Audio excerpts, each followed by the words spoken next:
Santa Claus की कहानी। Santa Claus का इतिहास।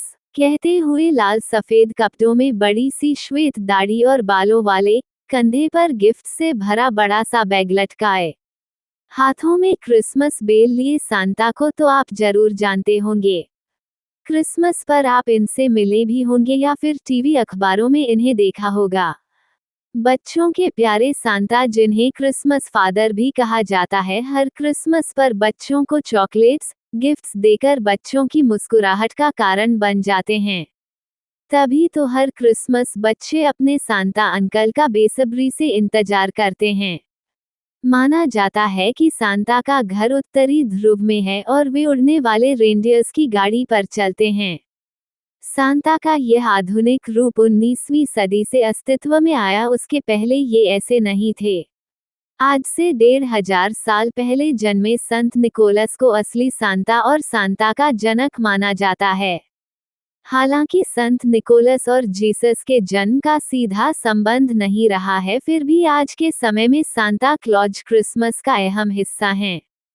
उनके बिना क्रिसमस अधूरा सा लगता है। संत निकोलस का जन्म 3वीं सदी में जीसस की मौत के 280 साल बाद मायरा में हुआ। वे एक रईस परिवार से थे। उन्होंने बचपन में ही अपने माता पिता को खो दिया। बचपन से ही उनकी प्रभु यीशु में बहुत आस्था थी। वे बड़े होकर ईसाई धर्म के पादरी, पुजारी और बाद में बिशप बने। उन्हें जरूरतमंदों और बच्चों को गिफ्ट्स देना बहुत अच्छा लगता था। वे अक्सर जरूरतमंदों और बच्चों को गिफ्ट्स देते थे। संत निकोलस अपने उपहार आधी रात को ही देते थे, क्योंकि उन्हें उपहार देते हुए नजर आना पसंद नहीं था।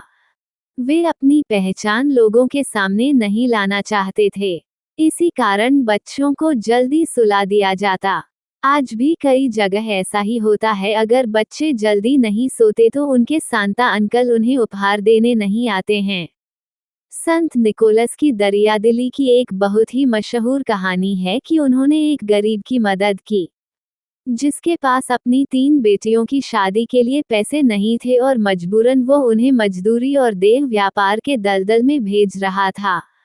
तब निकोलस ने चुपके से उसकी 3 बेटियों की सूख रही जुराबों में सोने के सिक्कों की थैलियां रख दी और उन्हें लाचारी की जिंदगी से मुक्ति दिलाई। बस तभी से क्रिसमस की रात बच्चे इस उम्मीद के साथ अपने मोजे बाहर लटकाते हैं कि सुबह उनमें उनके लिए गिफ्ट्स होंगे। सांता का आज का जो प्रचलित नाम है वह निकोलस के डच नाम सिंटरक्लास से आया है, जो बाद में सांता क्लॉज बन गया। जीसस और मदर मैरी के बाद संत निकोलस को ही इतना सम्मान मिला। सन 1200 से फ्रांस में 6 दिसंबर को निकोलस दिवस के रूप में मनाया जाने लगा, क्योंकि इस दिन संत निकोलस की मृत्यु हुई थी। अमेरिका में 1773 में पहली बार सांता सेंटे क्लॉज के रूप में मीडिया से रूबरू हुए। आज के आधुनिक युग के सांता का अस्तित्व 1930 में आया। हेडन संडब्लोम नामक एक कलाकार कोका कोला की एड में सांता के रूप में 35 वर्षों तक दिखाई दिया। सांता का यह नया अवतार लोगों को बहुत पसंद आया और आखिरकार इसे सांता का नया रूप स्वीकारा गया, जो आज तक लोगों के बीच काफी मशहूर है। इस प्रकार धीरे धीरे क्रिसमस और सांता का साथ गहराता चला गया और सांता पूरे विश्व में मशहूर होने के साथ साथ बच्चों के चहेते बन गए। इस तरह बनती गई क्रिसमस परंपरा। अब सेंटा क्रिसमस के दिन सीधे स्वर्ग से धरती पर आते हैं और वे बच्चों के लिए टॉफियां, चॉकलेट, फल, खिलौने व अन्य उपहार बांटकर वापस स्वर्ग में चले जाते हैं। बच्चे सेंटा को क्रिसमस फादर भी कहते हैं।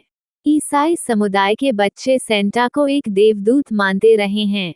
क्रिसमस के दिन कुछ ईसाई परिवारों के बच्चे रात में घरों के बाहर अपनी जुराबें सुखाते हैं। इसके पीछे मान्यता है कि सेंटा क्लॉज रात में आकर उनकी जुराबों में उनके मनपसंद उपहार भर जाएंगे।